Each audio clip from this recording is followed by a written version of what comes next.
All right, welcome to the Living Streams Church podcast. We are down here in the basement under the sanctuary for another time together, talking about the Lord and life and how all those things work together. Got a couple guests, which I'm excited about. We have Jeff Goki, who just spoke yesterday. For those of you who are listening, it could be any day, but for us, it was yesterday. And then Dan Riccio, who's kind of one of my favorite theologians in the world, and a lot of fun too. We've done a lot of disc golf together as well. Yeah. But how you guys doing this week? Thanksgiving week. Yeah? Who's a big Thanksgiving fan? We love Thanksgiving. It's looked different last year and then this year.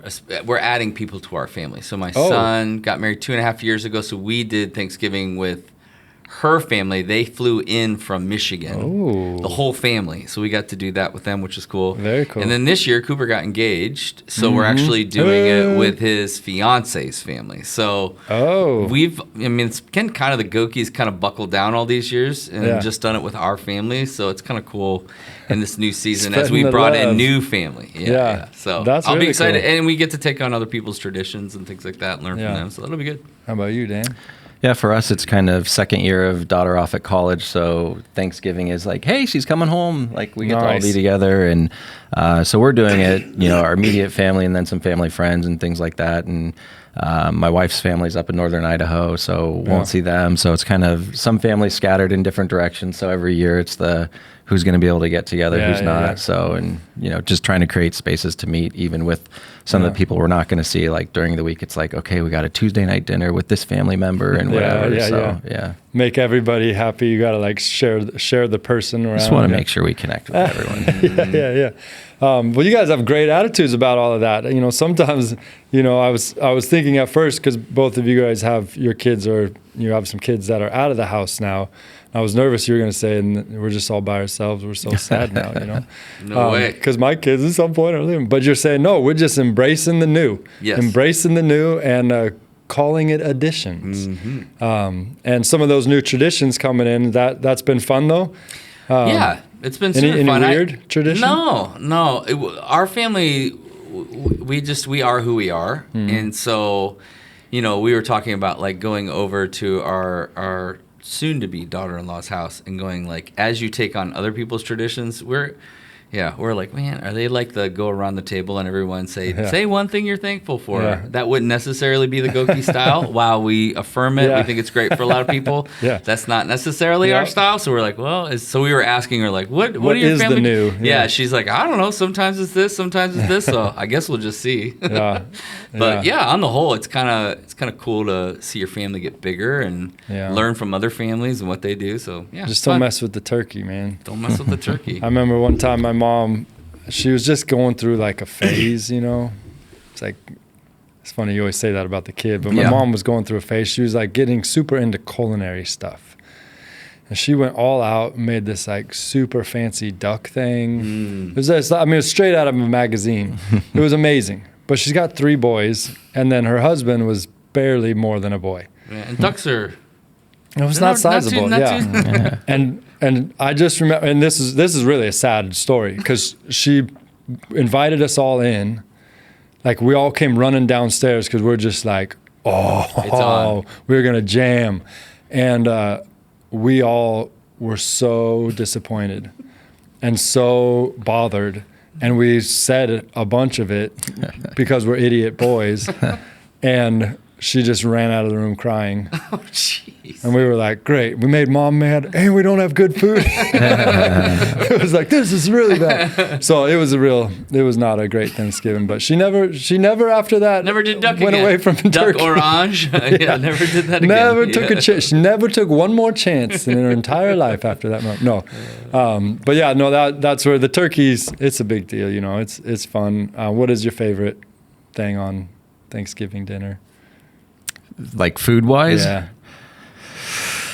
We'd have to go just like kind of the turkey mashed potato combo with gravy all over it. Yeah. And I don't like yams. I like a combo bite. Dude, we've been making this mac and cheese that is, it's a smoked Gouda. You put cream cheese in there. It's really, really good. You can Serious only eat business, just a little bit of it, but it is very good. You can actually see it. Yeah, you grow. can actually see. Yes, Your sides 100%. grow when that's fun. Yeah, no turducken. You ever done a turducken? Mm-mm. Yeah, Arthur Lee was just talking about turducken. It'd be fun, but I don't know. We've always been pretty simple, which is nice. And always the weather in Phoenix, it's just so nice. Wonderful. I love it. Even though this last week was crazy. Well, let's get into it. This is main reason for the podcast is we're trying to do deeper dive. Sunday morning, obviously, we have a time, 25, 35 minutes to really go at something of a text in the scriptures and then a point in all of that. So we try and go a little deeper dive into those concepts on the podcast and have a little more time to chat. And so we've started this Antiphon series, this O Antiphons series. And the word antiphon is really just kind of a churchy word to describe some sort of sacred psalm or hymn or something that can be sung. And the antiphons were these different names of Jesus given in a prophetic kind of messianic way. And there was a little bit of a prayer that was written alongside them. And they would read those for the 7 days leading up to Christmas. And there's 7 of these antiphons. And so we've done 3 now. It's been kind of interesting. But as far as the O Antiphons, had you ever heard of that before this series? It's new to me. Wasn't a tradition I was familiar with. Yeah. Yeah, I've heard of it. You had? But that's part of my... Where did it come from? Well, just that ecumenical, a part of the ecumenical part of understanding the church and church traditions. I actually don't know where it came from. I know about it. You've heard of it. Well, as you start going down Advent and more church history, you start realizing there's all these different traditions that kind of come in. I think was it the Orthodox Church that really introduced it? I honestly don't. Yeah. I don't know the I origination. was looking, it was kind of 6th century, Yeah. and it looked like a lot of Latin, which would have been more Western than Orthodox. But then there's this blending of different churches did their own O Antiphons. Yeah. And so then you kind of have this mishmash, and it just becomes layered in different kind of expressions of it. Yeah. Yeah, it became kind of it seems like a complementary movement within the Advent season. Yeah. Well, and it's rooted in Isaiah 11 as a lot of it. It seems like finds its roots in a lot of Isaiah. But I was reading, one guy actually wrote, these like poems from, I forget what he called them. It was different than a poem, but I remember he was describing how he wrote one on the first antiphon, and then it ended up being such a big deal. He said, well, maybe I should write one on the other. So he ended up writing all of them. And we've kind of been following a little bit of that along the lines, but CJ was the first time I'd ever heard of them. He said that they had done this at the church in San Francisco. CJ Bergen, who preaches at Living Streams, but he was like, we did this series and it was fun, and it kind of tied into Advent and Christmas. That's what we were thinking about, and I mean this was a few months ago, and so I was like, well, that sounds great, and my favorite part about it is it's literally just names of Jesus. So you're basically just staring at Jesus for 7 weeks straight. But then it brings in some of the prophetic reality, kind of the prophets of old, seeing something in the future that they weren't able to kind of quite, spell out clearly, but they were seeing these visions and of this Messiah, of God saving, and so they're bringing these names out. And I love that part of Christmas. Just that for all of those years, there was this longing and anticipation for Messiah. And then, for us as Christians, Christmas is the celebration that Messiah came. All of that longing was fulfilled. And yet, the truth is, we're also still longing for Messiah, right? Mm-hmm.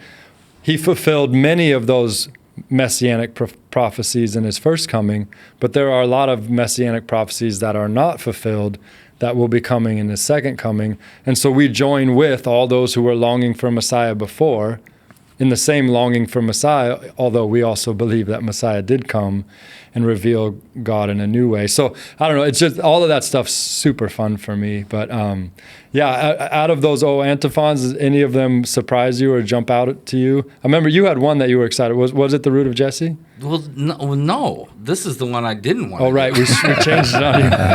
That's right. No, this is not the. No, it's the last one. What's the Emmanuel? Emmanuel. Yeah, God with us. That one really resonated with me. But honestly, I mean, as I dug into this one, I really. Yeah, it was really helpful for me. Really, really, really helpful for me. Yeah, it was probably the one. I was telling Alec on Sunday, I was like, I think like Alec would have geeked out on this. You would have geeked out on it too. And you guys and CJ, like I almost feel like there's a bunch of other people that would have been as far as the like going a bit deeper into the historical parts of it, I think. So I felt a little ill-equipped to be honest to do this one. Like Emmanuel felt a little more like what I'm more comfortable with, but it really challenged me in a great way. And I got to do a whole nother level of study that I haven't necessarily done in a while, which was really, really helpful for me. That's cool. So maybe it's becoming your one favorite. Of my more Let's go. exactly. So, but I mean, we'll do the three. I'll mention the three that we've done so far, and then any thoughts along those lines. So the first one was the O Wisdom, and CJ kicked it off with the O Wisdom. If you had any more thoughts or any deeper dive on the concept of Jesus being called wisdom in a prophetic way.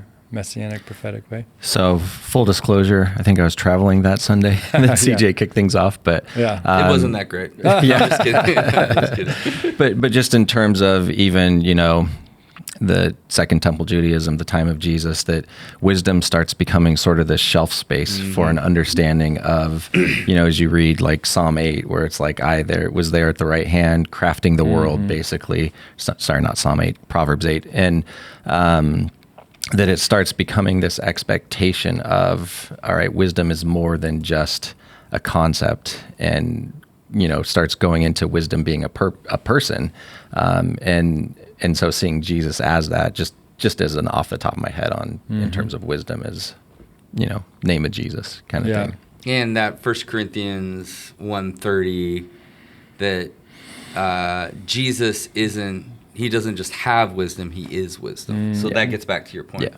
He is wisdom. Wisdom exists because God exists. Truth exists. So Jesus isn't just a spiritual teacher, like a good prophet. Like he is wisdom. Yeah.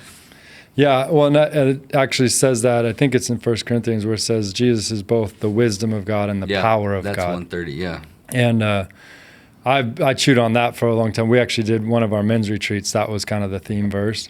And I just remember thinking about it in that, like, okay, Jesus is both the wisdom of God and the power of God.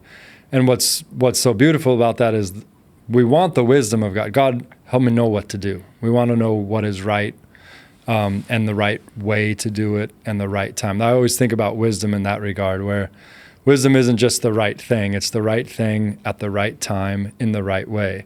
And how many times have I done the right thing in the wrong way, and somebody gets hurt? Or I do the right thing at the wrong time, and it's not quite, it's just not good. It has all of the kind of ramifications of that.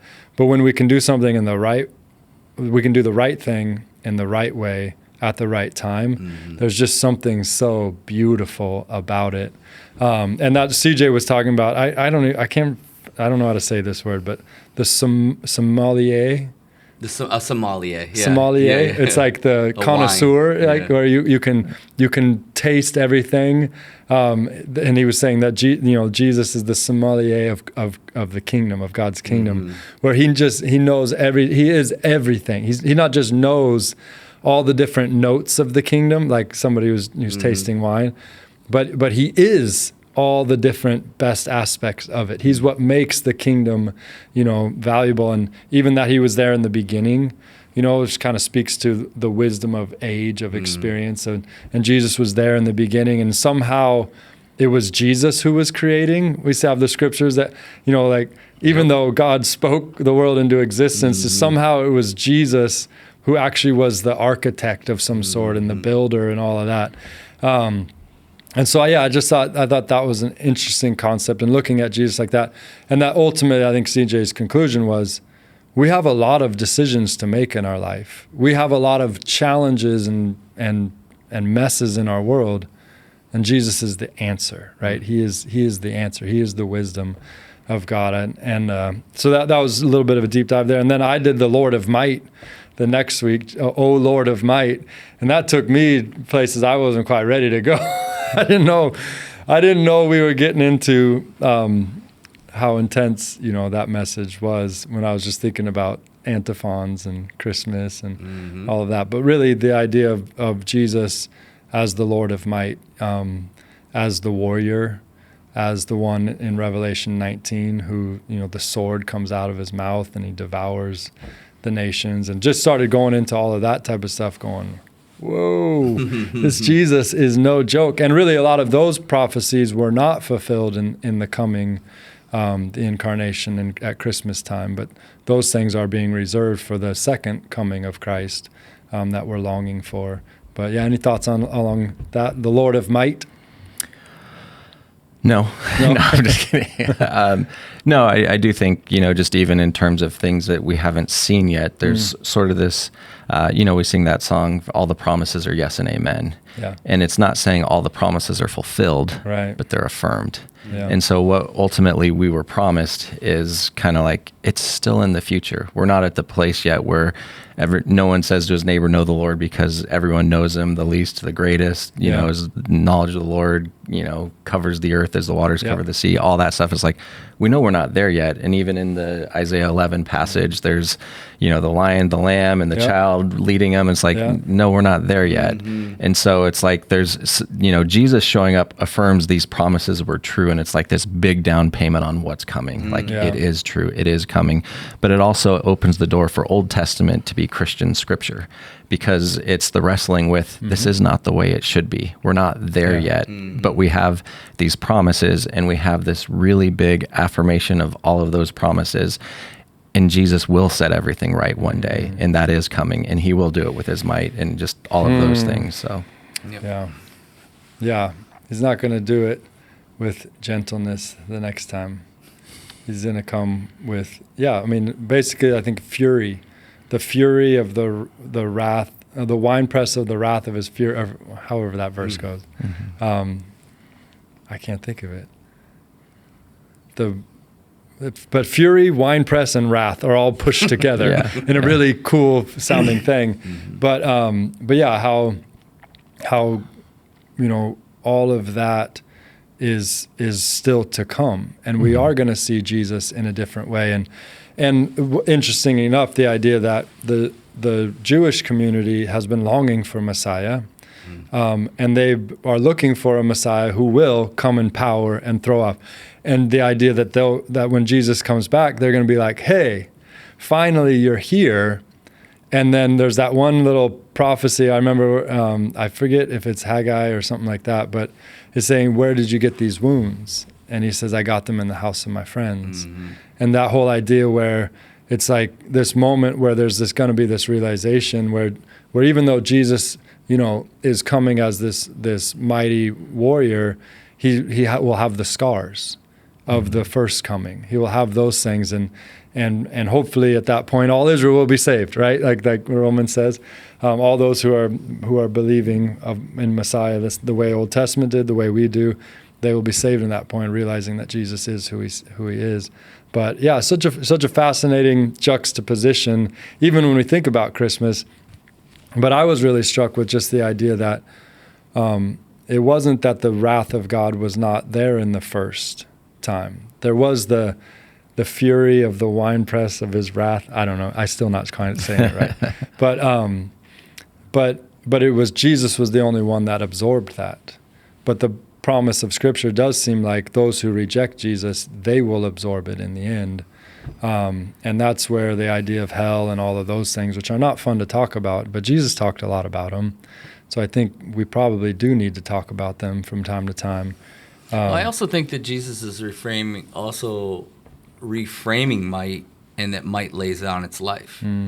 So yes, conqueror, but also a might that submits itself to the Father and dies. And so as humans, we would look at that and go, that's weak. Like, I don't want my king dying. I don't want my Messiah dying. And yet in his might, he dies. Yeah. You know? And so I also think it's the reframing, or bringing the paradox of both. It does look like it's lion and the lamb. It does look like this, but it also looks like this. Yeah. Well, and he has both. Like, that's what I think is hard for us to comprehend, is you're either weak or strong. And it's like, well, no, actually, Jesus, fully strong, came weak as a way of being strong, you know. And exactly. For us, it's we're still coming to grips with what all that really is.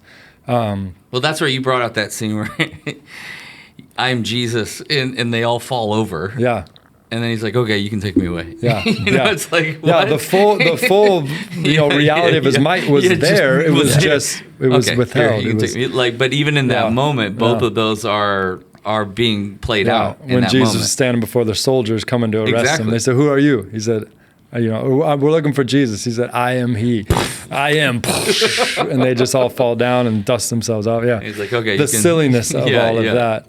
But I mean, obviously, Jesus came the first time to make a way, because if he just came in might, all of us would have nothing. But when he came the first time, it was say, "Hey, I'm first going to come and I'm going to take care of sin and death, so that you can be with the Father."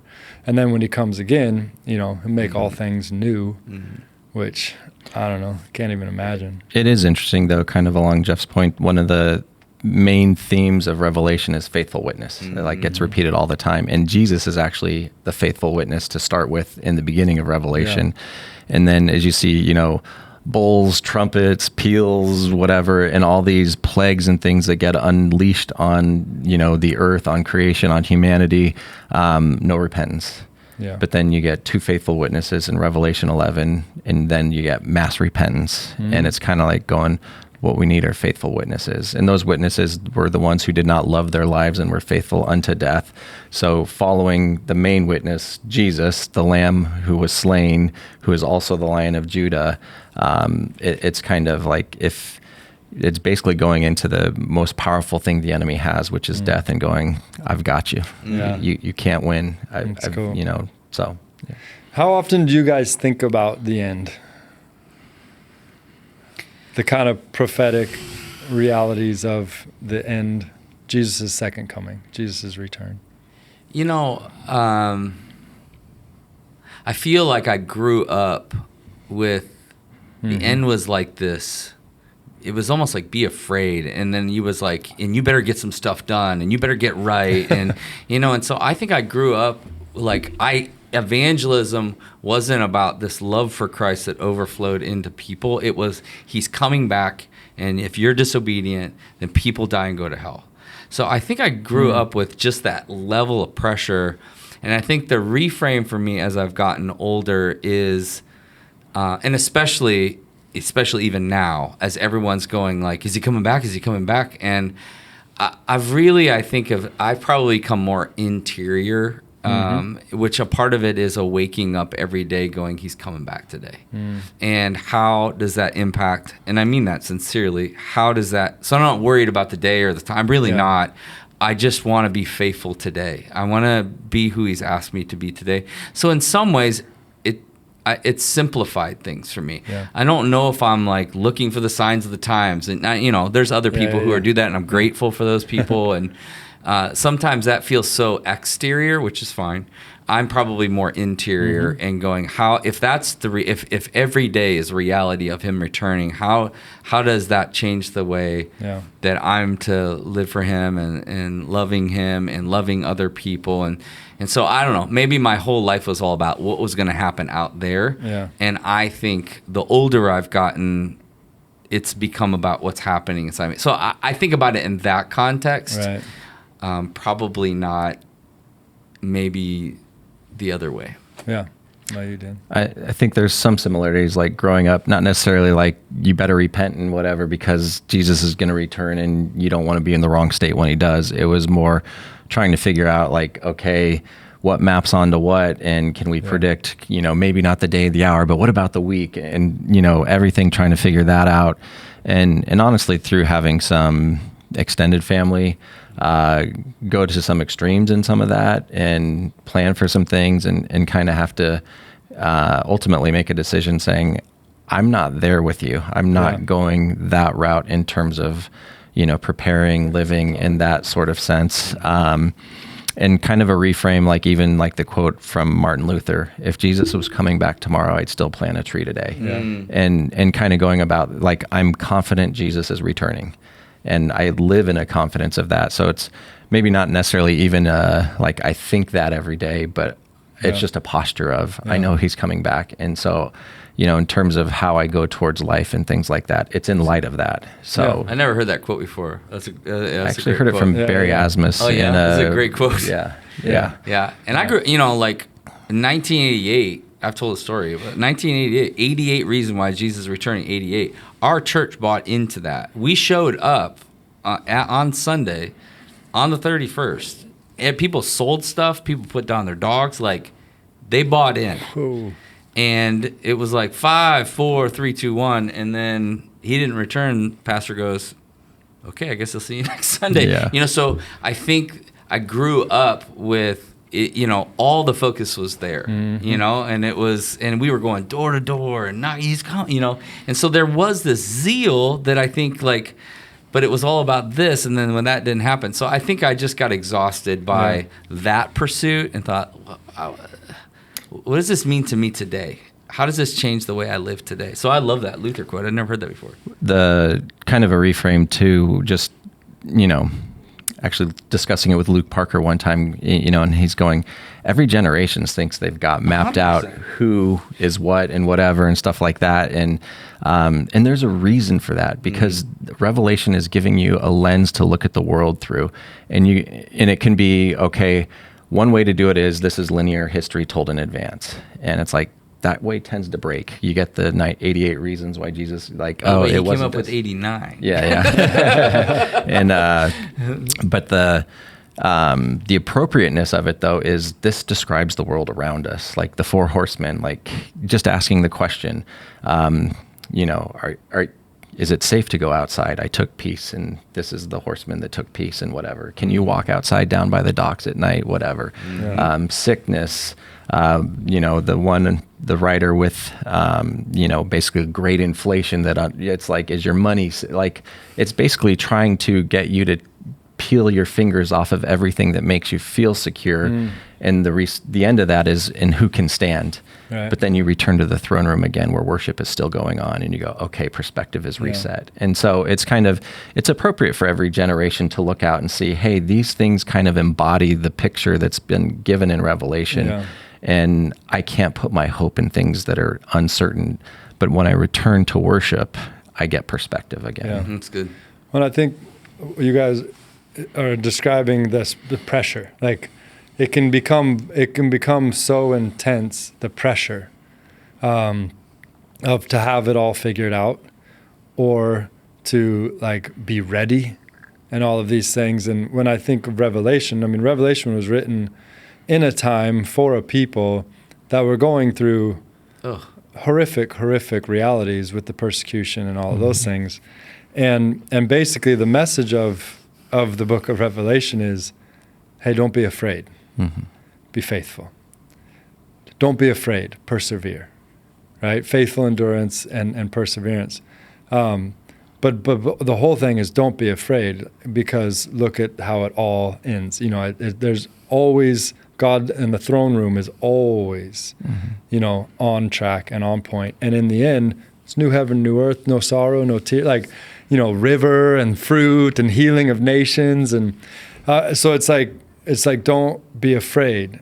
Don't freak out. And it's so funny, oftentimes when people are teaching Revelation or teaching kind of Jesus is coming back, there's like a freak out. Freak out. And even, I think Paul even says, when he's talking a little bit about, I don't want you ignorant about, these things, it ends with comfort one another with these words. Yeah. There's supposed to be a calming down, a comforting, and a call to persevere and a call to faithfulness. because it is hard, and there are going to be times where it's harder, and it might get harder before the end or whatever. But again, the Lord is with us. He's seated. He's seated on the throne. And when the time is right, I mean, that's what the disciples were like, is it this time you're going to restore your kingdom? Like, are we getting them now? Because you're resurrected. That's pretty cool. And Jesus is like, look, I don't even know when it's going to happen. But, right now, you're going to get filled with the Spirit and just do what the Spirit tells you to do. One of my, soapbox things that I try to bring in a lot. So, Eugene Peterson, his eulogy, his son said, he tricked you all. He taught the same message his whole life. And I think one of the things that will probably be one of those things for me is, we're so busy, so many people are so busy trying to get out of here, and Jesus is here.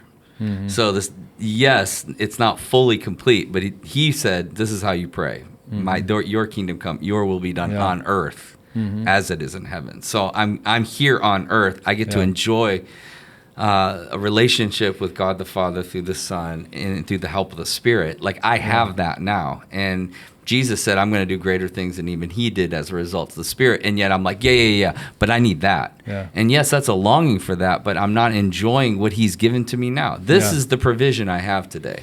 And I want to enjoy that. And I think there's a distraction a lot of times, as everyone's like, how do we get out of here? And he's like, but I'm here. And in 2 Peter, he's like, well, a part of the reason why I haven't returned is I'm waiting for people to be obedient. You want to hasten the day of Christ? Be obedient. Yeah. And it's like we're spending so much time looking at that stuff instead of looking inside of our eternal lives and going, oof, I have some repentance. And am I caring for my neighbor? Am I considering others as more important than myself? Am I living and like Jesus? So I think that's so much harder to do than this other part. Yeah. And so that would be one of my soapbox things of like, enjoy Jesus today. Like, you're here. Like, don't miss out on that. He's here. He's not over there somewhere. He's right here, right now. I always this trips me up sometimes when I think about some of the language in all of these messianic prophecies and like Revelation. And so when Jesus came the first time, there was this longing for Messiah, which is good and right. Yes. And yet, occupy until that day, like still get up, still take a shower, still feed the dog, like do all these things while you're longing for Messiah too, because there's a both and, right? We're working to create Eden in the context that we are capable of right now, but we're also longing for a new heaven and new earth where Jesus is doing his thing. So it's kind of this both and. But I think for all those years they were longing and had these whispers about Messiah, Bethlehem, virgin birth, Psalm 22, right? Where literally it's hands and feet are pierced. And my clothes are being, cast lots for my clothes. So you're hearing all these things. And, again, virgin birth, okay, God can do something where there's no way, that was the message of the prophet. But then when Jesus actually came, that prophetic language that seemed so like obscure, allegorical or figurative, well, all of a sudden was like, no, Bethlehem. Oh no, virgin did give birth. Oh no, hands and feet were pierced. Oh no, like it was so exacting. And I don't know, because like when I look at Revelation or some of Paul's teachings in Thessalonians, or even Jesus's message about kind of the end or the return of the Son or the day of the Lord, right? Like I'm just like, this has got to be figurative. This is all so wild. But then I'm just wondering if at one point we're going to see it happen and go, oh, really? That one was dead on. That wasn't. You guys ever think about that, or how do you deal with that type of stuff? I think some of it, like just even with a lot of the prophetic books and things, they're written as poetry, or even more likely possibly song. And it's like, the thing about poetry is it's saying as much as you can with as few words as possible. And then it creates this surplus of meaning where it's like looking backwards from the Jesus event, from his death, his birth, death, resurrection, and looking backwards like Jesus on the Emmaus Road going, let me explain how this was all coming towards me. And it's a new lens to look at stuff with, where it's like, oh my gosh, I just got the encryption key to unlock all this stuff that's always been there in plain sight, but it couldn't be understood without Jesus.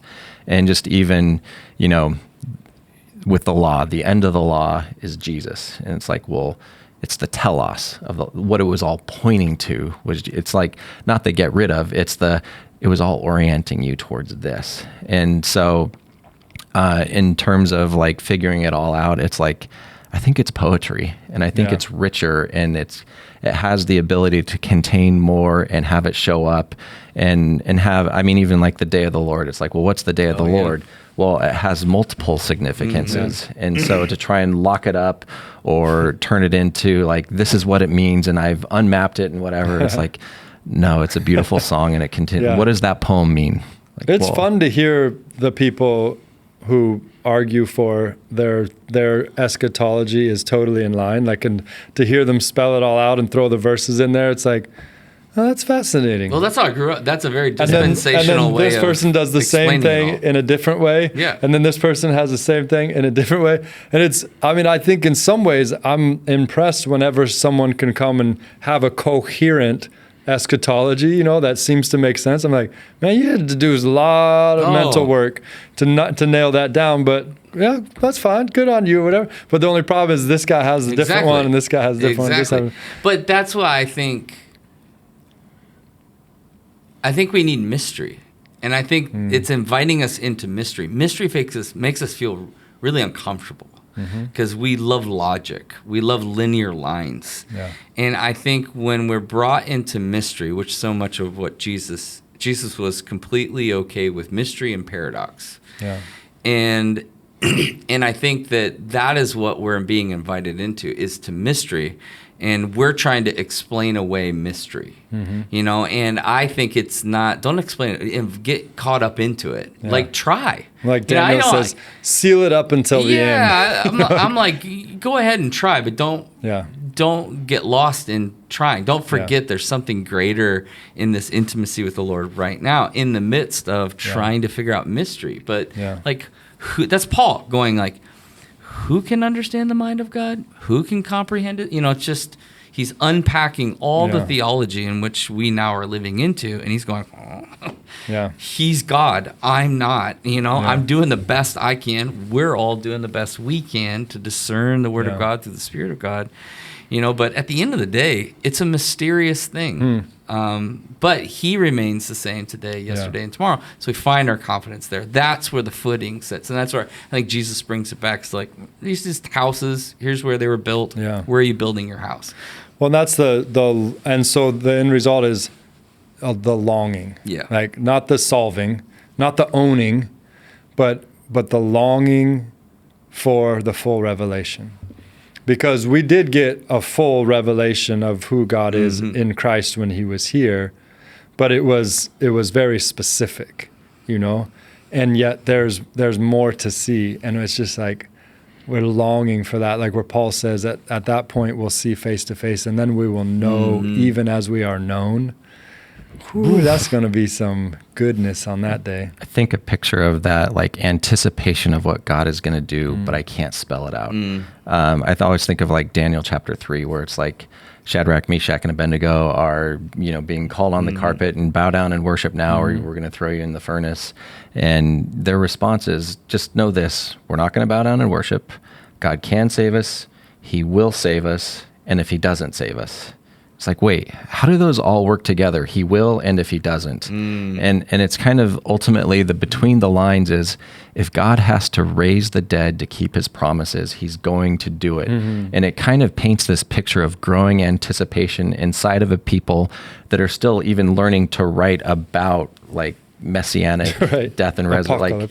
And it's kind of this growing expectation of, if God has to raise the dead to keep his promises, he will. And it starts to shape. So cool. So like our anticipation, if he has to show up in ways that I can't understand, I'm just going to lean into that. Yeah. Let him do it. Let him be God. Stop trying to be God. That's good stuff. I looked it up real quick, and it is the fury of the winepress of his wrath is the phrase, how those three all come together. It's just tripping in my head for big time there. But okay, so moving on. So again, I just think the O Antiphons have really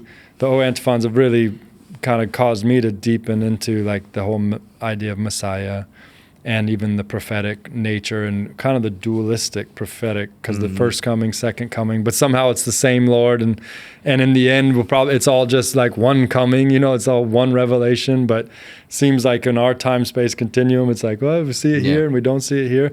But again, I think the longing for Messiah is what I think these are all about, and we know in part, but then we shall know fully.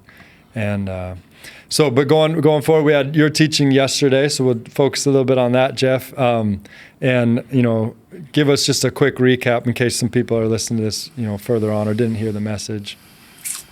Yeah, so it deals with the stump. Yeah.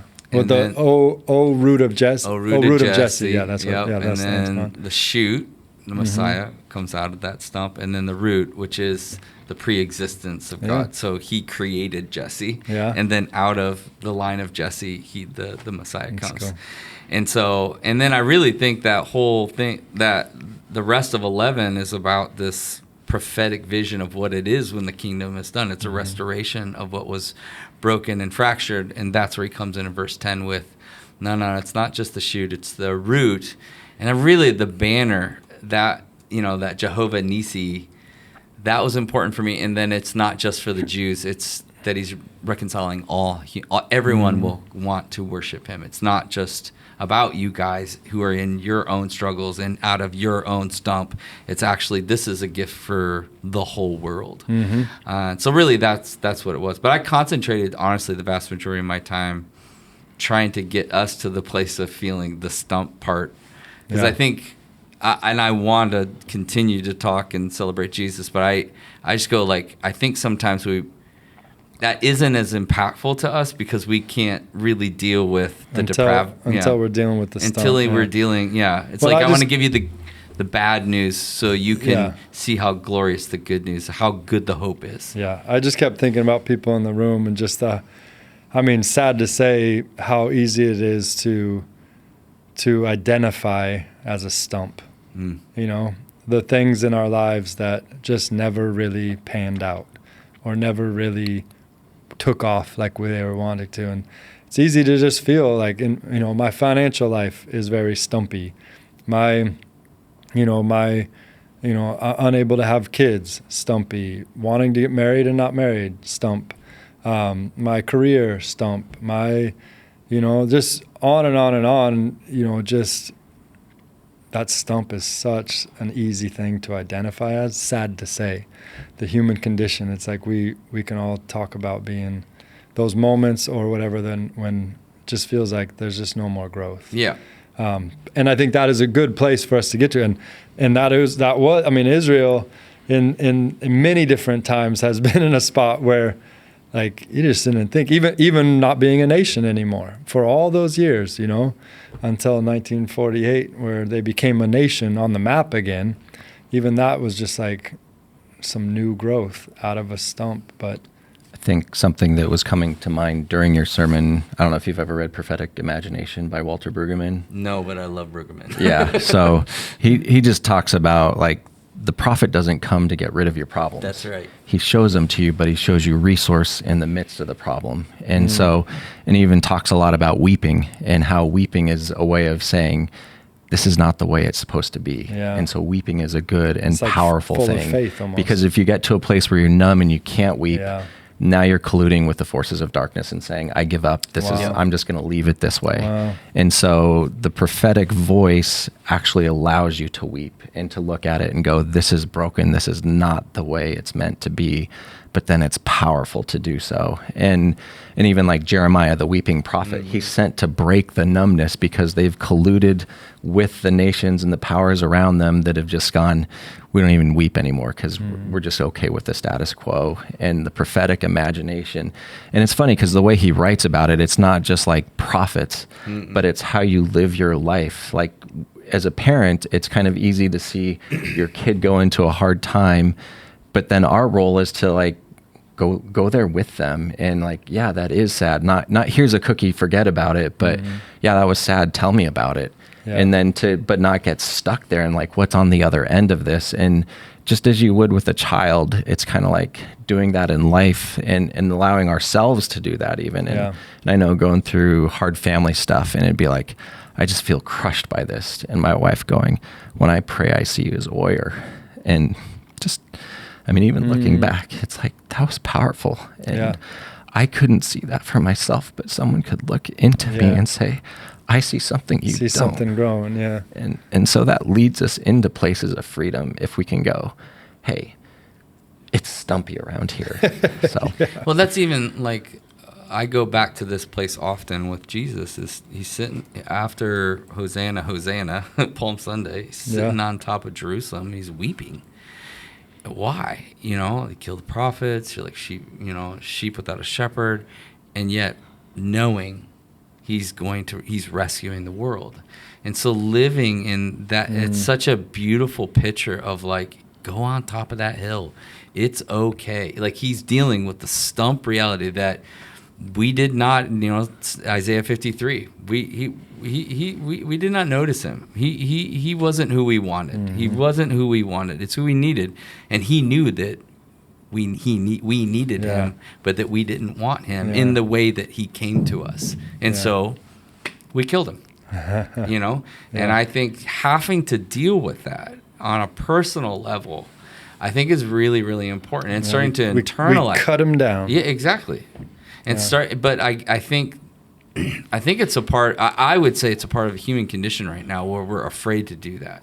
Like, you know, all the self-help and all the your truth and you can be whoever you want to be. It's like, it's not allowing us to face ourselves. And, you know, I feel like a part of anytime I get the opportunity to teach, that's something I tend to probably dig in a little bit deeper of like, can we just talk about ourselves for a second and get honest so that we can see this part. This part is so beautiful, but in some ways, kind of like Jeremiah, we become like, you know, we know. Yeah. Until we kind of face that. So, and again, I typically don't go, let me tell you about modernity and post-modernity. And like, that's not typically, I mean, that's what you would do or CJ or Alec. Like, but I felt like, well, we have to give a framework for where we currently are today in order for us to really kind of wake up and go, oh yeah, that's real. That's true. I want to pick up on that. You said that you had something on the slides that you had made out. You had a modernity slide and then postmodernism, and then you were talking about what you're sensing in the culture and generation today. And I mean Gen Z, but it's obviously more than just that. Yeah. It's something in the water right now. And one of the things that you had said was they want rooted. You thought I was going to say that. He did say. I like you're not going to bring that in. he did say in third service it was genre mixing, genre and he gender. Just for whatever reason his brain said gender mixing, and I was like, well, there's a little bit of that going on too. Letter mixing. But that's not what I was bringing up right now. You'd said that the generation now or whatever seems there's something you're seeing where people want to be rooted more than be free. And I mean, I've just been chewing on that, which is funny because you were talking about the stump and the roots. But that's not even. But the whole concept that right now people are saying, hey, I don't even know if I want to be 100% me and free, because that doesn't seem like that's been good for anybody in the past. Whereas modernity and postmodernism have really kind of tried to individuate, like it's me. Release yourself from the institution. Yeah. Release yourself from authority. And I like that people are saying it's not like I want to lose freedom, but I really would. I want to be rooted in something, because freedom isn't productive. Mm-hmm. You know, freedom. If everybody's free to do whatever they want, that sounds like hell. Actually. Yeah. You know, that sounds like a lot of people hurting each other. Well, to be honest, that's the hell we've been living in. That's the hell we've been living. That's why people are sick of secularism. Mm-hmm. So then this whole idea of saying, is there something we can be rooted in that will allow us to be free and not hurt each other? I just think that is so interesting. What did you have more along those lines? That's the whole whole idea is, again, it's pulling back to it, where we have to deal with this way in which we've been living and thinking is not working. Yeah. and there's a death to it, you know? And so now this shoot is coming out of it, and I need to figure out what that is. That's where I think there's this great spiritual curiosity. I was listening to a podcast, I can't remember who it was, but they were talking about, like, no longer is it weird to talk about mysterious things anymore. Like, because people are talking about aliens, people were talking about AI, all of that. Yeah, type of AI stuff, and space and all this kind of metaverse and all this kind of stuff. Like, all of a sudden, people are real interested in the Nephilim, or, you know, how many people making a comeback, asking you about the Nephilim? Making a comeback. Yeah, it is. Yeah. But it's because they're longing to understand something. And so now, if you can do that, now the Christian faith goes, oh, well, we've got a lot of that kind of stuff, you know? And so there's a real curiosity, and people are being drawn in. Ghost hunting, like all that kind of, so the idea of the Spirit of God, you know, like people are curious, but they're wanting to root themselves in something again. Whereas before there was just this autonomy of just go be whatever you want to be and your truth, and it's just making people sick. So I think they're wanting that firm foundation. What I've noticed is there's two ways to go with exactly what you're describing. And what I would say is, like, the Joe Rogan type reality is suspicion is the new religion. Where instead of wanting to be rooted, it's like you just don't want to be fooled. So you basically will kind of listen to any conspiracy, any mystery. It's like all out there. I want to see it all, know it all, so that I could never be fooled. And you're not rooted in anything except for your ability to discern what is good and true. Can I speak to that? Because I think you're exactly right. And I think that is the unraveling of postmodernism. Yeah. And modernism. Well, and it's the new religion. And it is. And it's happening in our sight. Yeah. Is they're trying to go, wait a second, hold on. But I agree with you. It's now become a religion in itself. And why they're doing it makes perfect sense to me. Like, why we would say, well, forget all of that. Let's start considering all the craziest things, because they seem more real than sometimes the true things I've been told and actually been lied to. Exactly. And so, but it's like, but that's basically, you're just rooting in yourself in your own intellect and being able to discern. And I think the devil loves that. He's like, yes, trust in your own self, separate yourself from community, and just trust you will know. You, like Eve, right? Come here, Eve. You can understand. You can have knowledge. Wasn't that Gnosticism? Well, special revelation, yeah. But I mean, it's the lie from the beginning. It's it's the devil saying, yeah, let's talk about who God really is. Me and you, we'll figure this out together. And what I'm seeing, though, is in this next generation, this whole idea of same why. Like, we got to get like, this is crazy town over here. But I want to be rooted in something that has withstood the test of time. That's why, in some ways, people are like, we're doing an O Antiphons series, and people aren't going, ew. Yeah. They're going, tell me more. Like, what is this kind of like more ancient historical concept of Jesus and Advent? And like, they're leaning into kind of what is historical, what is ancient, and a desire, I think, to be more rooted. And I feel the same thing. There's a French philosopher of hermeneutics that I've read about named Paul Ricoeur, and he talks about Freud, Nietzsche, and Marx, and loves to engage with them. Like, these guys are the masters of suspicion. They're really good at clearing the horizon of junk, and it's kind of like, there's good critiques of modernism, but he's saying after all of that, we desire to be called again, and that's that rooted. I want to be rooted in something. Like, eventually I just have to doubt my doubt, like be suspicious of my suspicion, and like taking everything apart. But can I have something again? And just the idea, like your William Blake quote was about being shaped by the hope that we have.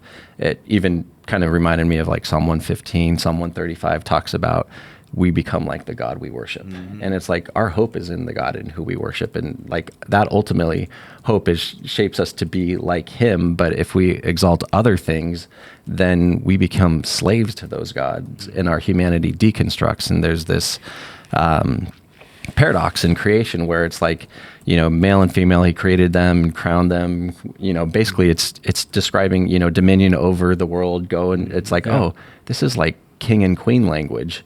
And then what are they supposed to do? Serve, be a slave. So it's like, this paradox of being king and a slave at the same time. But it's, it's all rooted in, we're created to worship. There's not two kinds of people, those who worship and those who don't. It's what do you worship? And if you say, totally independent, I don't worship anything, well, ultimately you're worshiping your independence and you'll die alone. And so it's like coming back to what can I be rooted in? And these ancient scriptures have this incredible, rich way of saying, if you serve things other than the created God or the God who created you, you will become a slave. The only way to be free is to be a slave to him, because he's the only one that loves you and cares about you. Even within that suspicion, like say with Marx or Nietzsche, like it leads to a nihilistic, ultimately the end of that is a nihilistic reality, and you lose all the hope. Which brings us back to messianic prophecy. Right? Like if we don't, so we have to, there has to be something more. But that's the stump. We've totally come to the end of ourselves. Again and again. And we're not the first ones. And we won't be the last ones, But that's what's just so beautiful about this longing for Messiah, this scriptural tradition that we have that is, withstood all the rising and falling, not of Mars Hill, but of all of society, right? And it's just there for us to anchor ourselves in. And man, it's been really fun. I kept thinking, I remember when 2020, when all the crazy winds were blowing, everybody was telling everybody to do everything all the time. And I just remember going, I am so glad I have the scriptures right now to just kind of tuck myself in. And even if I don't get it quite right, I'm still going to end up in a better spot than to try and bite off what all of these people are saying we need to do right now.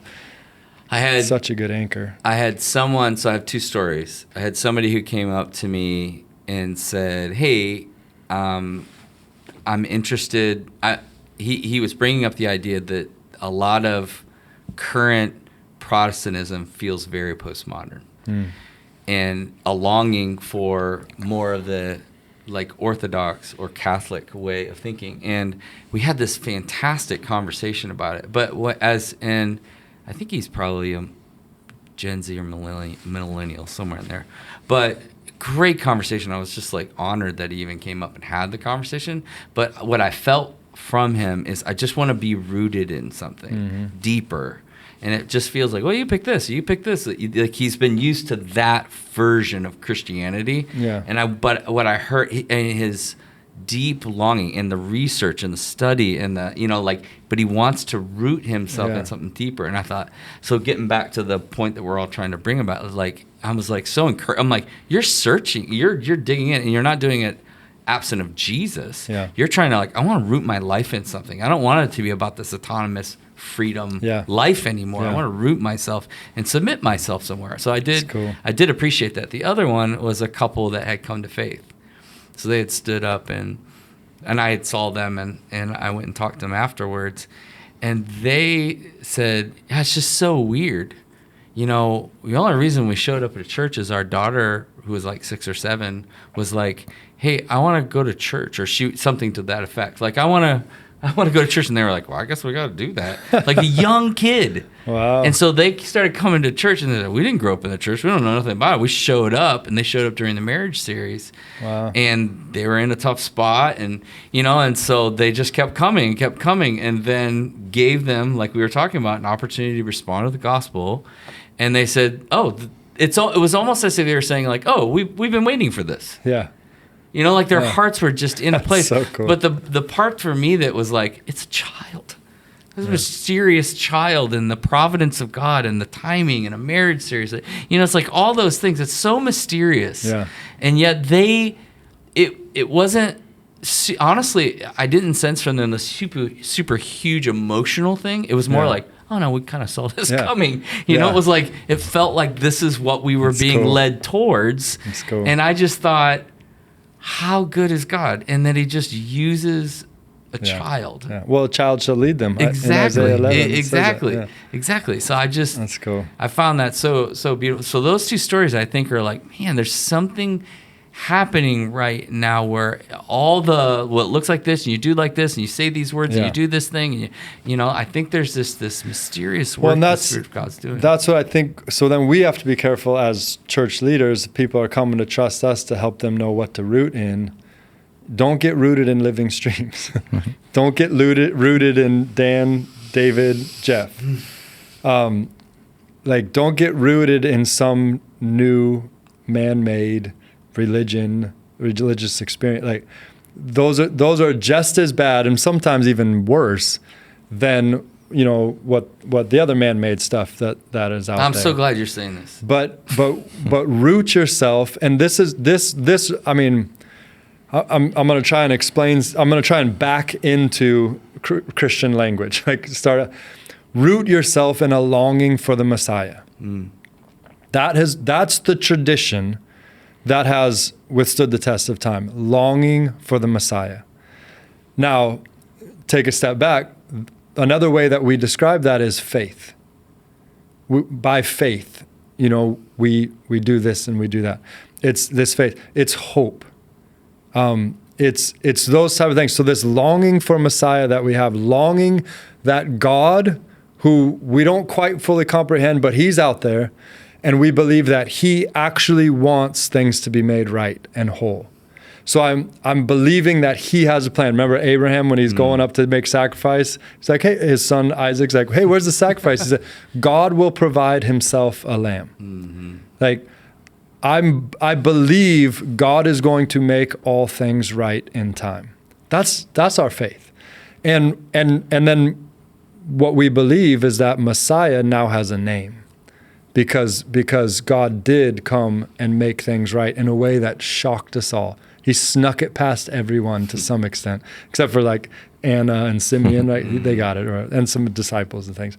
But God snuck in, and he basically took care of our sin problem just the way that was prophesied, and yet, you know, said there's more. There's more, there's more. So I just love this idea of root yourself in the longing for a Messiah, which is basically this community of faith that believes in the God of the Bible, and then Jesus Christ, his only son, right? Like that is, you see what I'm saying? Like if you start here, it just seems so churchy or whatever. I don't know, accessible. But if you're tired of everything else and you're wanting to know, what do I put my hope in? What do I long for? Long for Messiah. And long for Jesus, and begin to get to know Jesus, and you're going to get all of it. You get the whole thing if you just get the one thing. And so I love that you gave that opportunity to some people, and some people stood up and said, hey, I want what you're offering. I want what you're talking about. I know what it means to be a stump, and I want something outside of me to come in and breathe life, and to make something else and new grow. And it's cool because we've been able to see that, you know, in our own lives, right? I mean, I'm so different than I used to be, you know, even my dreams, my wants, my desire, like everything's so different. I remember one story on the stump thing. I remember there was a moment, I've shared this in church before, but basically I was drawing a picture of a tree. It was kind of like this, I was really in angst. My soul was greatly troubled. And I just remember feeling compelled to like just draw a picture of a tree. And I was just drawing it as barren and dead and lifeless. Because I felt like I was about to lose, you know, a relationship I really loved. I was going to lose my job. I just felt like I was on the verge of losing. Everything looked like it was just about to implode in my life. And I was just feeling so distraught. And I remember literally having a wrestling match with the Spirit of God inside me, because he was saying, draw one leaf. And I was like, no, I don't feel like there's one leaf. And he's like, yeah, you do, draw one leaf. And I was like, no. And it's dead. There's no, like, I mean, truth is I was being a little dramatic, but I was feeling dramatic, you know? And I drew, and I'm a horrible drawer, so don't think, like, picture a really cool tree, but that's not what I was drawing. But I just remember it was like the Spirit was saying, you know, there's one leaf on that tree. You know, there is, you know, a root of Jesse. You know that you do have hope. You know that you do believe. And it was like, and I remember just drawing like one stupid leaf on there. and being, all right, fine. But it was this weird like prayer, drawing, wrestling match that was going on. And sure enough, fast forward not too much longer, all of the stuff that I was afraid of or that what was happening, none of it came to be. And things changed, but definitely there's always been a shoot. There's always been a way. There's always been, life. There's always been something more. So I don't know. That was a moment that, and a lot of people can relate to that moment, but that's what you're doing. You're saying, okay, this might be true, but I believe.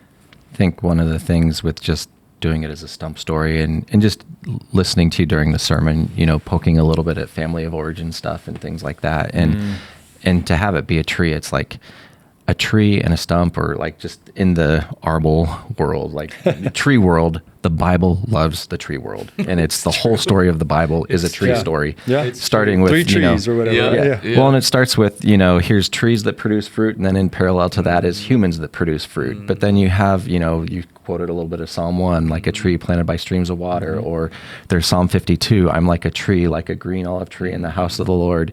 And ultimately, the tree story is going, this is a family tree story. Like this is, and you look at everyone that's being, judged and spoken against and all the chapters surrounding it. And it's like, Felicia, don't get too excited. Your stump's going to dry out with famine and what, like, oh, still in the tree. Like, and so for me, it was like your picture of the stump with a tree growing out of it. And it's like, I've watched my family of origin blow up dramatically. And yet there's this, like, get it, like, even as we're doing Thanksgiving, it's all right, here's the new tree growing. Like, here's God reworking families and stuff like that. And before these were nations, there were names in a family tree in the table of nations. And it was like before Egypt was an enemy, there's someone named Mitzrayim in the family tree. And it's like, ultimately, God's doing family reconciliation within a tree narrative kind of thing. Wow. And so it's just, God sorting it all out, and redoing the family tree. And so it's not like family's just some aspect. It's like, no, look at how God reworks families. He takes the lonely, he sets them in families. Like he's doing a family restoration project. And so it's just, I thought that was just a significant piece coming out of what you were saying. That picture was so cool. Picture of a big stump a huge stump on the Oregon coast, and then it had a whole brand new tree, a big tree, but still it looked so small compared to the stump that was just fully alive and fully mature and all those things.